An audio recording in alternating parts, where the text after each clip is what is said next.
Nós seguimos aqui neste último bloco, dando sequência na série de entrevistas com os candidatos que participaram das eleições deste ano, disputaram uma vaga na Assembleia Legislativa ou na Câmara Federal. E nesta manhã eu estou recebendo aqui no estúdio ele que foi prefeito de Cruzeiro do Oeste, né, onde iniciou lá a sua carreira política, é deputado de segundo mandato na Câmara Federal. Agora, no último dia 7, foi eleito para o terceiro mandato. Tem uma relação muito especial aqui com a cidade, porque nasceu aqui em Umuarama, se formou aqui, né? É um dos representantes da cidade. Inclusive, nesses últimos anos, tem tido uma intensa luta aqui pela cidade, não só com recursos, com verbas, mas também com lutas importantes, como, por exemplo, o curso de medicina da Unipar.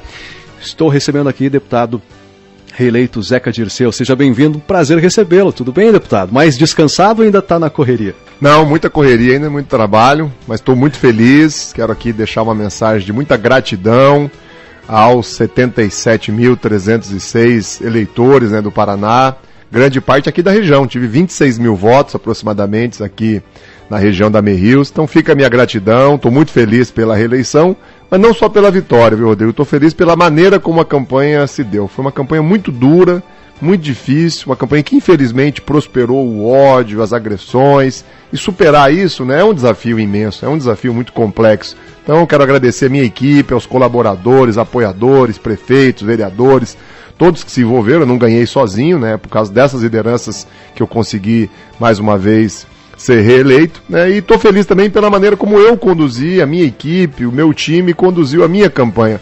Uma campanha que não usou da mentira, não usou de falsas promessas, falsas expectativas, uma campanha que em nenhum momento agrediu adversários, né, uma campanha feita de forma limpa, com propostas, com ideias, fazendo um balanço das minhas realizações, um balanço verdadeiro de como eu votei em Brasília. As minhas votações em Brasília não envergonham ninguém, eu não troquei o meu voto por cargos, privilégios e facilidades. Fiz uma campanha franciscana, sem abusar do poder financeiro, sem comprar voto. Então ganhar é sempre bom, mas ganhar desse jeito é muito melhor, principalmente num cenário em que a grande maioria das figuras políticas do Brasil, do Paraná e da região não se reelegeram. Nós tivemos uma renovação imensa na Assembleia Legislativa do Estado, na Câmara dos Deputados, no Senado Federal. Então foi uma eleição muito difícil para todos os políticos, para todos os partidos que tinham mandato, por esse clima de ódio que acabou se formando no país, né? E também pela situação que passa o povo, né? As pessoas estão num momento muito duro, muito difícil, desemprego, recessão, o salário não comporta pagar o custo de vida é cada vez mais alto, naturalmente as pessoas ficam irritadas e muitas vezes há uma dificuldade de conseguir entender quem são os responsáveis de fato, quem que teve de um lado, quem que teve de outro lado, mas eu estou feliz, estou satisfeito e quero agradecer. Deputado, o senhor falava na questão dos votos e eu recuperava alguns números importantes aqui. O senhor diminuiu um pouco os votos, né, o número geral de votos. Em 2014, essa última eleição que o senhor foi eleito, o senhor fez 150.583 votos em todo o estado do Paraná, 11.497 aqui em Umuarama. E agora, em 2018, foram 77.306, que lhe deu o terceiro mandato, e aqui em Umuarama o senhor fez 4.035. Como é que o senhor avalia essa diminuição do número de votos? Dos 30 deputados federais do Paraná, apenas 3 ou 4 conseguiram manter os votos ou aumentar um pouquinho. Então essa foi uma realidade que todas as figuras políticas enfrentaram por causa do momento político e econômico do país. É claro que eu devo ter cometido também algum erro, eu não sou um ser humano perfeito, eu tenho os meus defeitos, isso pesa na hora da decisão do voto, e houve uma onda, né, a favor de algumas candidaturas que estavam mais em evidência e acabaram tendo votos mesmo sem ter relações políticas aqui com o Umuarama, com a região, mesmo sem ter prestado serviço, sem ter realizado nada.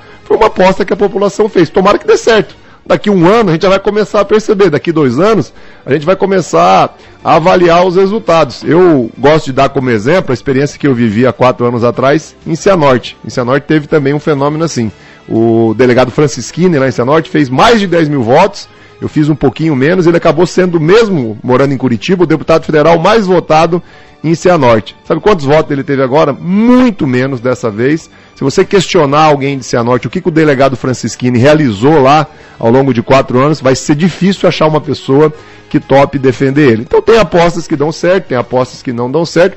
Eu sou muito assim de respeitar o eleitor. Quero deixar claro aqui a minha mensagem de gratidão, mas também a mensagem de quem não guarda mágoa. Não dá para guardar mágoa nem do eleitor e nem das lideranças políticas, dos prefeitos, vereadores, né, dos outros deputados. Eu tenho o coração em paz, o coração puro, limpo, tenho muita fé em Deus, não guardo mágoa de ninguém. E estou totalmente disponível a todos. Eu sou deputado federal de todos os paranaenses, sou deputado federal de todos aqui de Umuarama, de Cruzeiro do Oeste, da região. Eu não sou daqueles que faz, depois da eleição, distinção política, partidária, ideológica, não. Meu compromisso, e eu sempre agi assim, é atender a todos, é servir a todos. Então, quero agradecer quem votou em mim, quero agradecer muito quem por algum motivo não votou, mas manteve comigo uma relação de respeito, de cordialidade, até de cooperação de trabalho. E quero também dizer a quem por algum motivo me agrediu, agiu com ódio, a quem não gosta de mim ou quem não me apoiou de maneira alguma,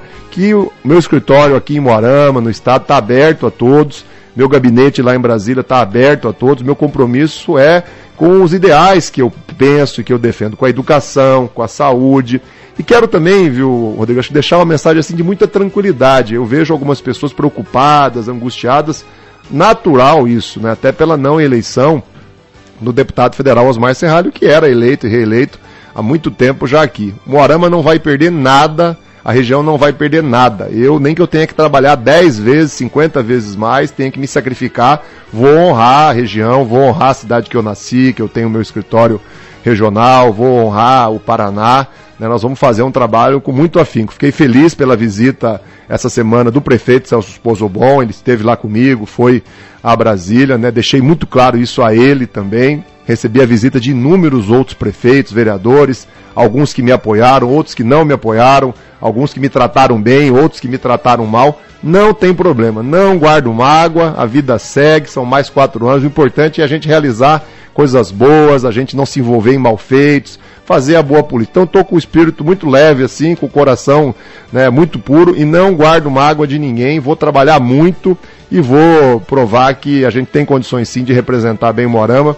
Tenho dito isso também às instituições de ensino aqui da região, às instituições hospitalares. Estou indo inclusive hoje no jantar da UPECAM, fui convidado pela diretoria, vou lá levar essa mensagem. A UPECAM não vai ficar desamparada, nós vamos dar todo o respaldo, e o que é de direito aqui de Umuarama, da UPECAM, dos demais hospitais, das instituições de ensino, será equacionado em Brasília, seja estando na oposição, ou seja estando ao lado do governo. Eu fiquei 4 anos ao lado do governo, 3 anos na oposição, sempre. Todas as minhas emendas foram empenhadas, todas foram pagas, eu nunca deixei as tarefas de lado. Nós temos uma prova aqui que você já lembrou, que é o curso de medicina, que saiu justamente no momento em que era oposição ao governo Temer, e a gente conseguiu entregar uma conquista aí sem tamanho ao Umuarama e à região. Queria saber quais são as outras atenções e que bandeiras outras o senhor terá nesse mandato, além da saúde e propriamente da educação que o senhor já citou aí. Como é que o senhor vai direcionar esse seu trabalho nesses próximos 4 anos? A questão do emprego. Inclusive eu disse isso muitas vezes, né, durante a campanha, né, que eu vou dedicar esse meu 3º mandato ao tema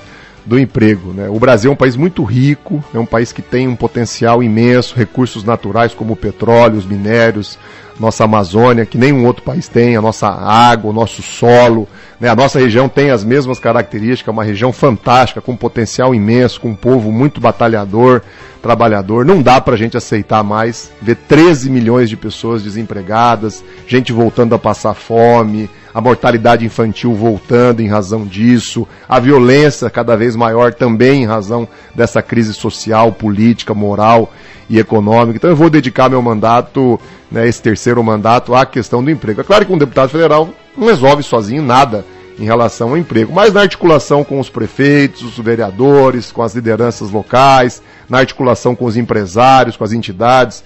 Hoje eu fui convidado pela CIL, não pude estar lá pela manhã na reunião deles, mas vou me encontrar agora à tarde com o presidente Orlando, né? Nós vamos articular, e também com o governo federal, seja qual for, com o governo do estado. Ontem tive uma alegria grande, eu desci de Brasília para São Paulo na conexão, né, para vir para Maringá, e dei de cara com o Ratinho Júnior, nosso governador eleito, né? Eu e o Ratinho nos conhecemos de muito tempo, né? O pai do Ratinho foi uma das primeiras lideranças, figuras conhecidas que me apoiou em 2003 para eu virar prefeito em Cruzeiro em 2004. O Ratinho foi deputado federal 4 anos junto comigo, a gente teve uma relação muito próxima, até pela nossa idade parecida. Ele ficou agora 4 anos como estadual, Eu fiquei 4 anos como federal, os últimos, né? Mas ele sempre que ia a Brasília, a gente se encontrava.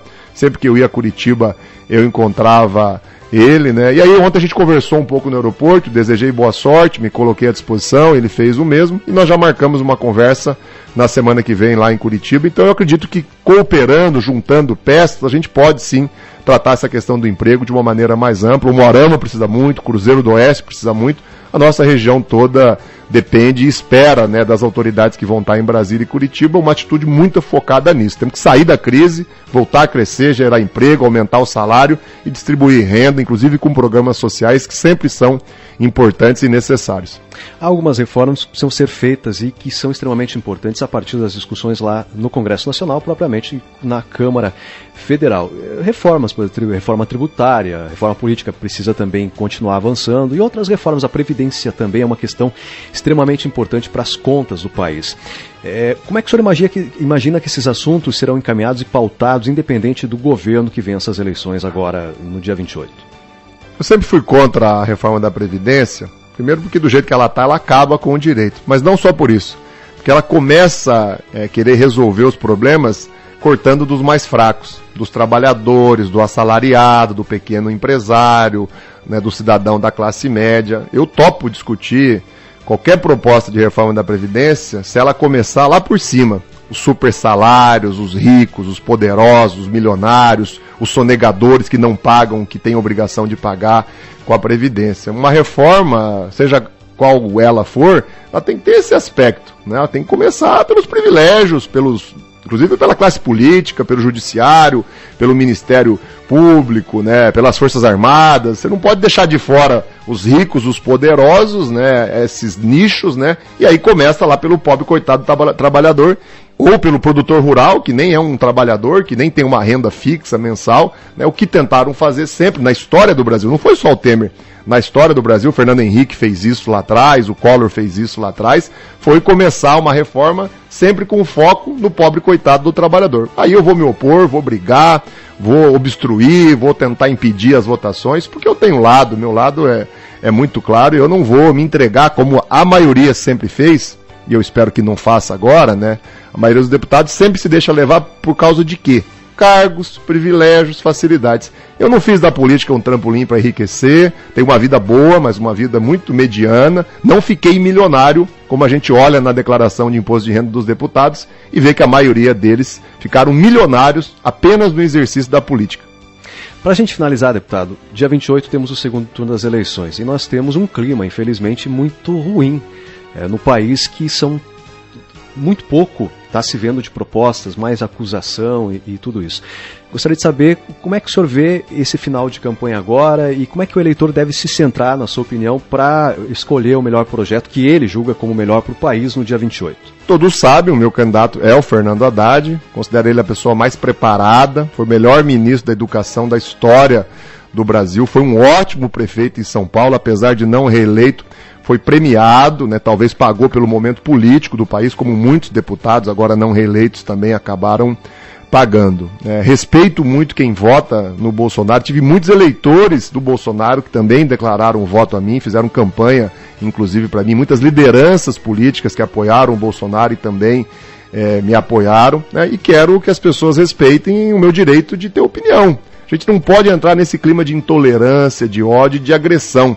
Não dá para agredir uma pessoa por motivo nenhum, quanto mais pela pessoa pensar diferente de você. Eu convivi com o Bolsonaro 8 anos, então eu posso falar o que eu conheci. É uma pessoa desequilibrada, despreparada, o Bolsonaro é uma pessoa que nunca realizou nada e é uma pessoa que elogia, que acha positiva a tortura, a ditadura. Não sou eu que estou falando isso. Tem vídeos dele falando isso, tem falas. É claro que as pessoas, às vezes até pelo ódio, acabam ficando um pouco cega, ou não querem levar isso em consideração, querem fazer uma aposta, querem arriscar, porque percebem, né, os erros que o PT cometeu, que o Lula cometeu, que a Dilma cometeu. Eu respeito quem tem esse tipo de avaliação, esse ponto de vista. Agora, eu não posso deixar de falar do que eu conheço, porque é minha obrigação alertar. Eu sei que quando eu alerto, quando eu falo o que eu conheço do Bolsonaro, Eu irrito muita gente, porque as pessoas gostam dele, a pesquisa está mostrando isso. Mas eu não posso ser covarde, eu não posso ser hipócrita, eu tenho que mostrar a realidade, e a realidade que eu conheço dele é essa. Acho que ele vai ser um péssimo presidente, o Brasil vai entrar numa crise sem precedente, numa instabilidade enorme. Deputado, obrigado pela participação, nós temos que ir para o horário eleitoral gratuito. Mais uma vez, obrigado, parabéns pela eleição. Um grande abraço a todos, um bom horário eleitoral para quem vai continuar acompanhando, e que Deus ilumine cada um no dia 28, e o Brasil, de fato, consiga superar os seus dilemas e melhorar bastante. No que depender de mim, eu vou estar sempre ajudando e cooperando. Obrigado. A entrevista depois completa no nosso site, também nas redes sociais.